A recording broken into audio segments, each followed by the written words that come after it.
দুবাইতে আবারও ভারী বৃষ্টিপাত, ফ্লাইট বাতিল, স্কুল অফিস বন্ধ।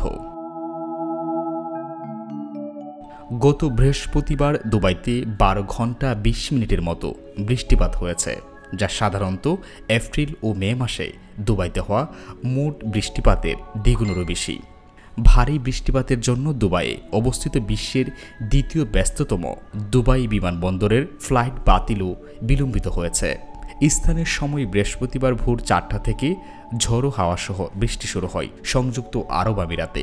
2 সপ্তাহ আগের ভারী বৃষ্টিপাতের জন্য বন্যা দেখা দিলে সংযুক্ত আরব আমিরাতের 4 জন এবং ওমানে কমপক্ষে 19 জনের মৃত্যু হয়েছিল, যার মধ্যে 10 জন শিশু ছিল। চরম আবহাওয়ার কারণে সংযুক্ত আরব আমিরাতের বেশ কয়েকটি অংশে বন্যার সৃষ্টি হয়েছিল, যা মহাকাশ থেকে স্যাটেলাইট চিত্রের মাধ্যমেও ধরা পড়ে। সংযুক্ত আরব আমিরাতের শহর উপকূলীয় রাস আল খাইমা থেকে CNN-এর সংগ্রহ করা ভিডিওতে দেখা যায় বৃহস্পতিবারের তীব্র বৃষ্টিপাতের জন্য রাস্তায় পানি জমে গেছে এবং বজ্রপাতের জন্য আকাশ আলোকিত হয়ে যাচ্ছিল। 2 সপ্তাহ আগের মতো ভারী বৃষ্টিপাত না হলেও দুবাইতে এবার 12 ঘন্টা 20 মিনিটের মতো বৃষ্টিপাত হয়েছে, যা সাধারণত এপ্রিল ও মে মাসে দুবাইতে হওয়া মোট বৃষ্টিপাতের পরিমাণের দ্বিগুণেরও বেশি। আবুধাবিতে 24 ঘন্টা 34 মিনিটের মতো বৃষ্টিপাত হয়েছে, যা সাধারণত এপ্রিল এবং মে মাসে শহরটিতে হওয়া মোট বৃষ্টিপাতের 4 গুণেরও বেশি। গতবারের বৃষ্টির অভিজ্ঞতা থেকে সংযুক্ত আরব আমিরাতের বাসিন্দাদের এবার ভালো প্রস্তুতি নিতে দেখা গেছে। দুবাইয়ে অবস্থিত CNN-এর সাংবাদিক বৃষ্টিপাতের একদিন আগে শ্রমিকদের রাস্তায় ড্রেন তৈরি করতে দেখেছেন। শহরের বাসিন্দাদের মোবাইল ফোনে জরুরি বিজ্ঞপ্তি পাঠানো হয়েছিল এবং বাড়িতে থাকার জন্য তাদের সতর্ক করা হয়েছিল।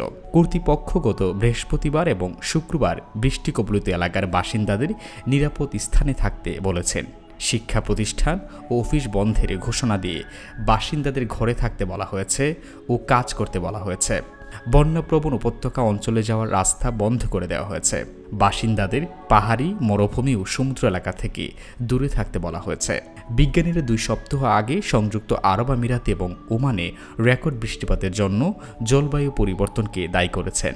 ওয়ার্ল্ড ওয়েদার অ্যাট্রিবিউশন উদ্যোগের অধীনে 21 জন বিজ্ঞানী ও গবেষকের একটি দল গবেষণার মাধ্যমে দেখিয়েছে জলবায়ু পরিবর্তনের জন্য সংযুক্ত আরব আমিরাত এবং ওমানে তীব্র বৃষ্টিপাতের ঘটনা ঘটেছে, যা সাধারণত এল নিনোর বছরগুলোতে হয়ে থাকে। বৈশ্বিক উষ্ণতার জন্যই গড়ে 10 থেকে 40% বৃষ্টিপাত হয়েছে। বিগত 14 থেকে 15 এপ্রিল 24 ঘন্টারও কম সময়ের ব্যবধানে সংযুক্ত আরব আমিরাতের রেকর্ড অনুযায়ী 75 বছর আগে দেশটিতে বৃষ্টিপাতের রেকর্ড শুরু করা হয়। সবচেয়ে বেশি বৃষ্টিপাত হয়েছে মরুভূমির শহর হিসাবে পরিচিত দুবাইতে। টানা কয়েক মাস বৃষ্টিপাত না হওয়া যেখানে স্বাভাবিক ঘটনা, সেই শহরেই 1.5 বছরের সমপরিমাণ বৃষ্টিপাত রেকর্ড করা হয়েছিল। আন্তর্জাতিক ব্রেক্স, পদ্মা টিভি।